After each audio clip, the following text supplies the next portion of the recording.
What's up, guys? I'm just a gamer and I'm back with another video. Uh, this is gonna be a quick one. It's just there's some news came out and there's just a few thoughts I want to get out into the world. And it's no big thing, but I just felt like giving my thoughts. So let's just jump into it. The first bit of news is that Forspoken has been delayed. The game was about 2 months away. It was supposed to release in May, but now has been pushed back all the way to October. And this just doesn't seem to bode well. The game seemed to be coming along nicely, so this sudden delay gets me wondering what might have happened. In the Twitter post where they announced it, they said that they wanted to spend time polishing the game. Well, how much polish does this game need that it needs an extra 5 whole months?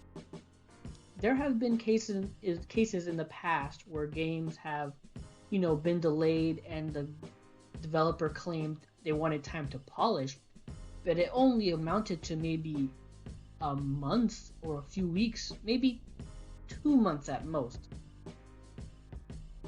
But never 5 months like this.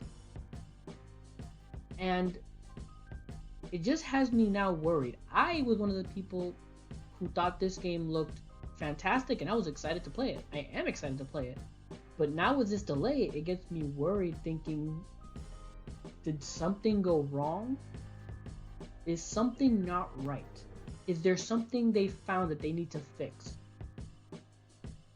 I mean, yes, it could be just like they said, they just need time to polish it.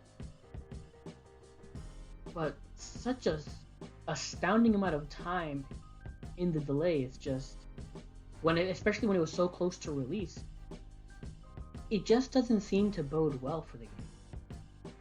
And this also brings into question the release date for Final Fantasy 16.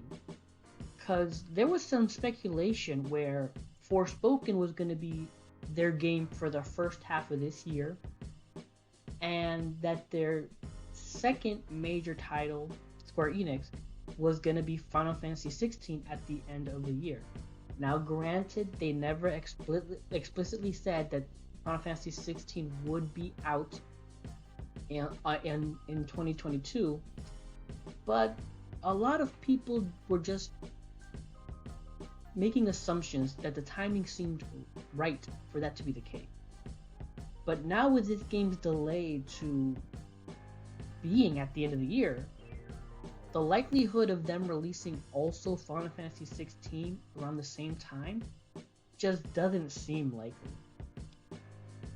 And that's not to cast shade on the upcoming Strangers in Paradise, Final Fantasy Origin, that whole thing. That thing's crazy. That's not to throw shade on that game. It's just given their lack of a marketing push and very little word of mouth, the game is set to release soon, very soon in fact, and yet I haven't really seen much of anything of the game. Again, I know there's been demos and stuff like that, but at this should be the time when developers should be pushing and promoting the hell out of their games, and we really haven't seen much of that for Strangers in Paradise. And that goes to show that even Square Enix knows that that is not going to be one of their major games for this year. It's just doesn't look like it's happening. Again, that's not to say the game's bad. It's just saying that we all know that game's not going to be one of their major games. I mean, come on. Unless it blows up through word of mouth and rave reviews, we're looking at the game just middling out. So again, this delay for Forspoken to basically the end of the year makes me wonder, or basically confirms that Final Fantasy 16 was just not going to happen this year. If anything, maybe we're going to get obviously like a breakdown, a trailer, or something. But with this Forspoken delay, it may have also delayed Final Fantasy 16. Lastly, Amazon has announced that they're going to try and make a live action God of War show. And for those of you who have seen my video on the Halo series on Paramount, you'll know that I am very hesitant on that show because I wasn't exactly thrilled with the direction they're going story-wise. Now, God of War is a series I hold near and dear to my heart. I have platinumed every game, the little PSP ones as well. It's just a game I have absolute love for. So, hearing this news makes me extremely cautious because they have to get this tone right. Now, they are going to be basing the show on the 2018 version of God of War. They're not going to go back to his Greek roots. That being said, it would be a travesty for them not to show anything of his past or show any of his Greek adventures. Maybe through flashbacks or little snippets they'll show some stuff, but I can understand why they would focus on the story of 2018 God of War. Because the story of God of War 2018 is so nuanced and so well told that any deviation could easily derail it. I understand that, like the Halo show, God of War will be more than likely an adaptation and not a, one-to-one retelling.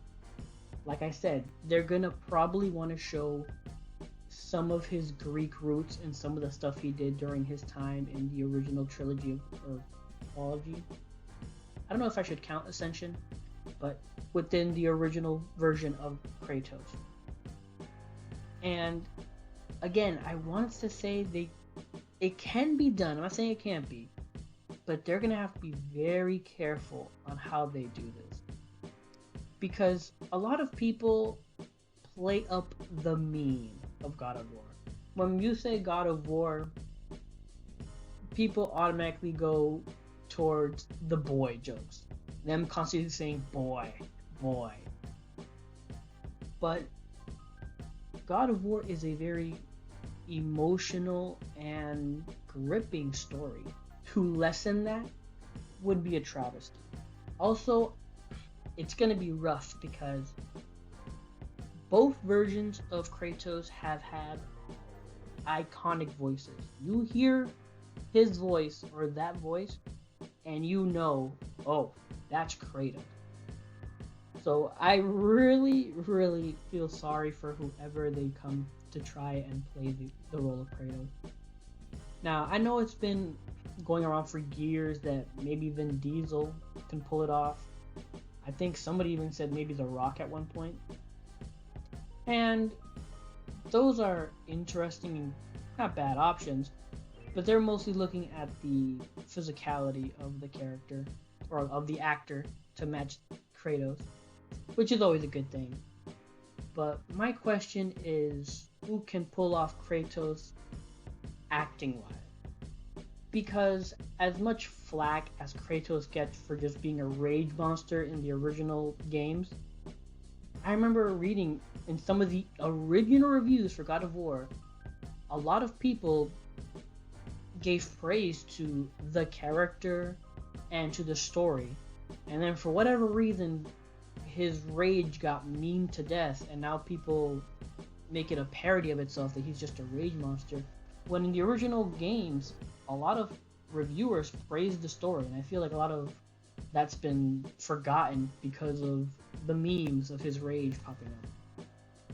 And Kratos is a very nuanced character, and the actor needs to be able to pull that off. So yes, he needs to, I guess, maybe look like Kratos. That's gonna be the question. I don't really know if he needs to look like Kratos, but I just hope that the actor can portray him properly. But again, this is all speculation at this point. The show has only just been, I wouldn't say announced, but it's been green lit. So it could be years before we see anything of this show. And again, I will keep an optimistic eye on. So yeah, those are my thoughts on those two bits of news. Please let me know what you guys think down below. I mean, do you think Forspoken's delay means there's a delay also for Final Fantasy 16? And who do you think would be a good actor to portray Kratos in this live action series Amazon is planning? Let me know in the comments down below. If you enjoyed this video, please hit the like button. I really appreciate it. Any feedback would be very welcome. Follow, subscribe, all that good stuff. And until next time, take care and have a good game.